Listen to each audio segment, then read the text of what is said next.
Hello guys, good morning. Flex ko lang sa inyo tong bato na to. Napakatagal na ito sa aming bahay. Ito, high school pa lang ako, nakikita ko ito sa amin eh. Hindi ko alam kung anong klase ito. Ayan. Kung mapapansin nyo, nakatapon ito sa bote. Matagal na to eh. Pero, ito tinago pa ni tatay ko. Kasi nga, hindi namin alam kung ano talaga to. Parang kristal. Ang alam po, napulot ito sa dagat eh. Ayan.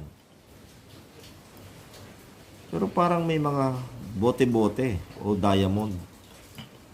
Hindi namin alam kung ano to. Sige nga, tingnan natin. O, ayan, makikita ninyo. Ayan o. Ayan o. Ayan o. Ayan o. Siguro nga.